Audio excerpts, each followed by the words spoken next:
नमस्कार दोस्तों, अनोखी क्लास में आप सभी का स्वागत है। ये क्लास 10th यूपी बोर्ड 2022 की जो परीक्षा होने वाली है उसके से संबंधित बहुत महत्वपूर्ण प्रश्न उत्तर हैं विज्ञान के। ये जैव परिक्रम का पोफड़ से संबंधित प्रश्न है। इसमें मैंने आप देख सकते हैं पोफड़ से रिलेटेड जितने भी प्रश्न बार बार विगत परीक्षाओं में पूछे गए हैं या कह सकते हैं पूछे जाने की संभावना है, तो मैंने रखा हुआ है बिल्कुल आसान भाषा में कि आप समझ सकते हैं कि हाँ कैसे लिखा जाएगा। ठीक है, कितना उत्तर लिखना रहता है, यानी ज़्यादा नहीं लिखना रहता है और क्या क्या पूछा जाए वही पढ़ना भी है हमको। तो चलिए हम पहला प्रश्न बात करते हैं कि इसमें मैंने रखा हुआ है पोफड़ किसे कहते हैं। अगर बात किया जाए पोफड़ किसे कहते हैं तो जीवों द्वारा भोजन तथा अन्य खाद्य पदार्थों के पाचन से पोषक तत्वों को प्राप्त करने की प्रक्रिया को हम या क्रिया को हम क्या कहते हैं, पोफड़ कहते हैं। आप लोग से पूछा जाए तो ये परिभाषा लिख दीजिएगा। ठीक है, तो दूसरा प्रश्न है प्रकाश संश्लेषण अभिक्रिया में मुक्त O2 का स्रोत क्या है? तो जल होता है, यानी मुक्त O2 मुक्त यानी जो निकलती है क्या ऑक्सीजन गैस, वो कहाँ से निकलती है पूछा जा रहा है। तो जल से ही निकलती है, वाष्पोत्सर्जन द्वारा पत्तियों से। ठीक है, जो वाष्पोत्सर्जन द्वारा जल निकलता है उसी से ऑक्सीजन निकलती है। बहुविकल्पी में पूछा रहेगा तो फिर CO2 दिया रहेगा, ATP दिया रहेगा या फिर ग्लूकोज दिया रहेगा, तो आपको केवल और जल दिया रहेगा तो जल पे टिक करना है। ठीक है, यानी जल लिखना है। तीसरा प्रश्न है पादपों में वायु प्रदूषण को कम करने वाली प्रक्रिया कौन सी है? तो प्रकाश संश्लेषण है। अब पादपों यानी पौधों में वायु प्रदूषण को कम करने कैसे वायु प्रदूषण को कम करते हैं? तो CO2 गैस प्रकाश संश्लेषण में वो ग्रहण करते हैं और ऑक्सीजन गैस छोड़ते हैं, जिससे क्या होता है हमारा वायुमंडल शुद्ध होता है। ठीक है, लेकिन श्वसन में अगर पूछा जाए तो श्वसन में दोनों वही करते हैं, जो जैसे हम लोग श्वसन करते हैं वैसे वो भी श्वसन करते हैं। श्वसन में जो पौधे होते हैं वो भी ऑक्सीजन गैस ग्रहण करते हैं और केवल कार्बन डाइऑक्साइड गैस जब ग्रहण करते हैं केवल प्रकाश संश्लेषण में। ठीक है, चौथा प्रश्न है शरीर की सबसे बड़ी ग्रंथि का नाम बताइए। तो यकृत है। ठीक है, अगर इसका भार पूछा जाए तो 1.4 किलोग्राम होता है। ये क्वेश्चन पढ़कर जाइएगा सभी लोग, क्योंकि मैंने वही प्रश्न रखे हैं जो पूछे जा सकते हैं। पांचवा प्रश्न है मनुष्य में लार ग्रंथियों की संख्या कितनी होती है? आप लोग से बहुविकल्प में पूछा जाएगा तो दे दिया जाएगा 1 जोड़ी, 2 जोड़ी, 3 जोड़ी, 4 जोड़ी। ठीक है, तो आपको 3 जोड़ी बताना है। ठीक है, 3 जोड़ी होती है और कर्णपूर्व होती है, अधोहनु होती है और अधोजीवा होती है। यही 3 होती है और 2-2 होती है, यानी जोड़े में होती है। छठा प्रश्न है पित्त का निर्माण कहाँ पे होता है? तो मैं आपको बता दूं पित्त रस का निर्माण यकृत में होता है। अगर प्रश्न पूछा जाए पित्त रस का निर्माण कहाँ होता है तो यकृत में होता है तथा इसका संचयन पित्ताशय में होता है। यानी बहुविकल्पी में आपसे जब पूछा जाएगा कि पित्त रस का निर्माण कहाँ होता है तो ऑप्शन दे दिया जाएगा यकृत, पित्ताशय या फिर अमाशय या कुछ भी दे दिया जाएगा। तो केवल आपको यकृत टिक करना है कि इसका रस का निर्माण जो होता है यकृत में होता है और इकट्ठा यानी संचय कहाँ होता है तो पित्ताशय में होता है। और अगर बात किया जाए कि पित्त रस का जो pH मान होता है कितना होता है तो 7.7 होता है। ठीक है, और इसका अगर प्रकृति पूछा जाए कैसी होती है पित्त रस की प्रकृति कैसे होती है तो क्षारीय होती है। ठीक है, क्योंकि pH मान इसका क्या है 7 से ज़्यादा है तो क्षारीय हो जाएगी। फिर प्रश्न 7वां है मनुष्य में प्रोटीन का पाचन सर्वप्रथम किस में होता है? तो सर्वप्रथम अमाशय में पेप्सिन एंजाइम द्वारा प्रोटीन का पाचन होता है। ठीक है दोस्तों, बहुत इंपॉर्टेंट प्रश्न ऐसे बार बार पूछे जाते हैं। यहाँ से 2-3 प्रश्न आने पक्के हैं। अगर पोफड़ से प्रश्न बना तो यहाँ से जरूर आएगा, इससे बाहर कुछ नहीं आएगा। प्रश्न 8वां है प्रकाश संश्लेषण किसे कहते हैं? तो पौधे की पत्तियां क्लोरोफिल की सहायता से सूर्य के प्रकाश में वायु से कार्बन डाइऑक्साइड गैस तथा जड़ द्वारा अवशोषित जल लेकर भोजन यानी कार्बोहाइड्रेट का निर्माण करती हैं। इस प्रक्रिया को प्रकाश संश्लेषण कहते हैं। बिल्कुल आसान भाषा में हमने लिखा है। ठीक है, इसमें याद कर लीजिएगा, किताब में ऐसी परिभाषाएं नहीं लिखी होती हैं। और रासायनिक समीकरण अगर पूछता है, अगर ये अतुलग्न उत्तरीय में पूछा गया तो केवल परिभाषा लिखना है तभी ठीक है। अगर आप लघु उत्तरीय में पूछा गया तो इसमें ये सब लिख देंगे क्या कहते हैं पूरा अभिक्रिया, तो ज़्यादा सही रहेगा। इसमें देखिए 6CO2 + 12H2O गिव्स आउट लिखा है। ऊपर है सूर्य का प्रकाश, नीचे क्लोरोफिल, यानी सूर्य के प्रकाश की उपस्थिति में क्या होता है ये अभिक्रिया होती है, क्लोरोफिल की सहायता से होती है।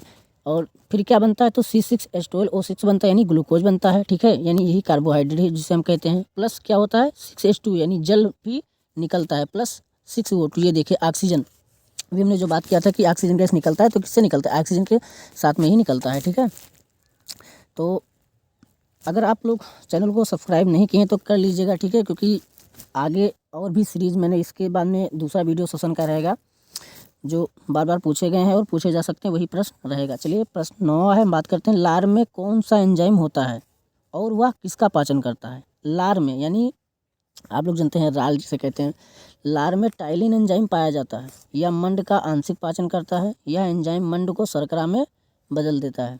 ठीक है। अगर बात किया जाए कि लार में टाइलिन एंजाइम है, ये क्या होता है जो आंशिक पाचन करता है, और यह क्या करता है एंजाइम मंड को शर्करा में बदल देता है। अगर यही बात अगर दूसरा प्रश्न इससे बना तो ये बन सकता है कि एंजाइम कौन सा एंजाइम है जो मंड को शर्करा में बदल देता है, तो आपका ऑप्शन क्या हो जाएगा, टाइलिन हो जाएगा, यानी उत्तर क्या हो जाएगा, टाइलिन हो जाएगा। ठीक है, चलिए 10वां प्रश्न है, पाचन तंत्र में प्रयोग होने वाले एंजाइम तथा उनके कार्य मुख से अमाशय तक होने वाली पाचन क्रिया में सहायक। ठीक है, ये प्रश्न मैंने इसलिए रखा है, इसलिए लिया है कि इसमें से काफ़ी ज़्यादा आपके प्रश्न बन जाएंगे। ठीक है, तो अगर पाचन तंत्र में प्रयोग होने वाली एंजाइम तथा उनके कार्य अगर पूछता है तो आप लोग ये लिख दिएगा, पहला पॉइंट, मुख में उपस्थित एंजाइम क्या होता है, इमाइलेज या टाइलिन होते हैं जो कार्बोहाइड्रेट का पाचन करते हैं, और दूसरा है अमाशय में होते हैं जो एंजाइम, ठीक है, renin enzyme, pepsin enzyme, lipase enzyme. लेकिन पहले मैं आप लोग को ये बता दूं कि अगर आपसे पूछा जाए मनुष्य में प्रोटीन का सर्वप्रथम पाचन किस में होता है, तो आप लोग केवल अमाशय में बताइएगा, मुख में मत बता दीजिएगा कि यहाँ पे मैंने लिखा हुआ कि यहाँ पाया जाता है। ठीक है, अमाशय अगर पाचन जो होता है, प्रोटीन का पाचन होता है, वो सर्वप्रथम अमाशय में ही होता है। ठीक है, तो अगर आपसे प्रश्न पूछा जाए कि मुख में कौन कौन से एंजाइम पाए जाते हैं, तो एमाइलेज या टाइलिन पाए जाते हैं। इसका कार्य क्या है, तो कार्बोहाइड्रेट का पाचन करना है। अब अगर बात किया जाए कि या प्रश्न पूछा जाए कि अमाशय में कौन से एंजाइम पाए जाते हैं या कौन कौन से एंजाइम पाए जाते हैं, तो रेनिन एंजाइम, पेप्सिन एंजाइम और लाइपेज एंजाइम पाए जाते हैं। आप लोग से बहुविकल्पी में अगर पूछा गया तो ये पूछा जा सकता है कि अमाशय में कौन सा एंजाइम पाया जाता है, तो रेनिन, पेप्सिन, लाइपेज, और दे देगा उपरोक्त सभी, तो आप लोग को उपरोक्त सभी पे लगाना है। हम बात करते हैं रेनिन एंजाइम का क्या कार्य है, तो दुग्ध प्रोटीन या केसिन का पाचन करना है। अगर बात प्रश्न बने कि दुग्ध प्रोटीन या केसिन का पाचन करने में कौन सा एंजाइम सहायक है, तो रेनिन एंजाइम सहायक है। अगर प्रश्न बने कि प्रोटीन के पाचन में कौन सा एंजाइम सहायक है, तो पेप्सिन एंजाइम सहायक है। और ये बात भी ध्यान रखिएगा कि मनुष्य के शरीर में सर्वप्रथम कौन से एंजाइम का पाचन होता है, तो मतलब पेप्सिन एंजाइम प्रोटीन का पाचन करता है। ठीक है, और लाइपेज एंजाइम वसा का पाचन करता है। अगर प्रश्न बने कि वसा का पाचन कौन सा एंजाइम करता है, तो लाइपेज करता है। 11वां प्रश्न है, शिशुओं में दूध के दांतों की संख्या कितनी है, तो 20 है। ठीक है, इनमें अगर चौवर्णक दांत नहीं पाए जाते हैं। अगर हम बात करें कि शिशुओं में अगर चौवर्णक दांत पाए जाते हैं नहीं, तो इसमें नहीं पाए जाते हैं। मानव में दांतों के प्रकार, ये देखिए, यहाँ से देखिए धमाकेदार वीडियो, यहाँ पे मैंने जितने भी दांत से प्रश्न हैं यहीं से बनेंगे, अगर यहाँ से अलग बन ही नहीं सकते हैं। देखिए, अगर बात किया जाए मानव में दांतों के कितने प्रकार हैं, तो 4 हैं, कृंतक, रदनक, अगर चौवर्णक और चौवर्णक। ठीक है, अगर बात करें कृंतक की संख्या कितनी होती है, तो 8 होती है।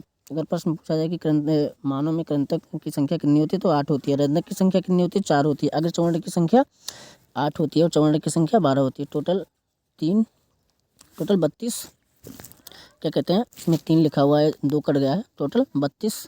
आप लोग यहाँ पे कंफ्यूज मत होइएगा, लिख लीजिएगा। ठीक है, यहाँ पे 32 होते हैं। ठीक है, टोटल 32 दांत, ऐसे लोग जानते ही हैं।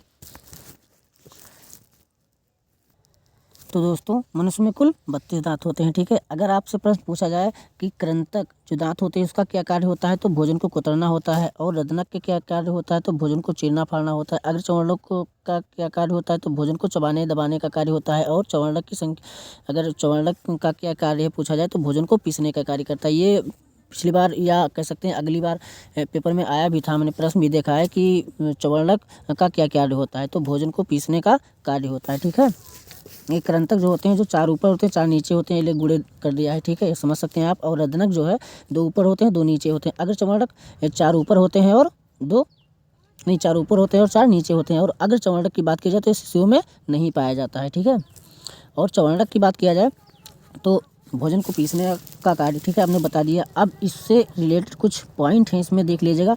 दांतों का इनेमल शरीर का सबसे कठोर भाग होता है। आपसे पूछा जाए कि शरीर का सबसे कठोर भाग कौन सा होता है, तो दांतों का इनेमल होता है। ठीक है, यानी जो दांत के ऊपर जो चमकीला वाला परत पाया जाता है, यही इनेमल है। ये जब घिस जाता है या होता है तो हो सकता है, मतलब गाँव में लोग कहते हैं पानी लगने लगा दांत में। ठीक है, दूसरा पॉइंट है, मनुष्य के दांत 2 बार दत्ती होते हैं, यानी 2 बार निकलते हैं। ठीक है, 20 दांत 2 बार निकलते हैं, 12 दांत केवल 1 बार निकलते हैं।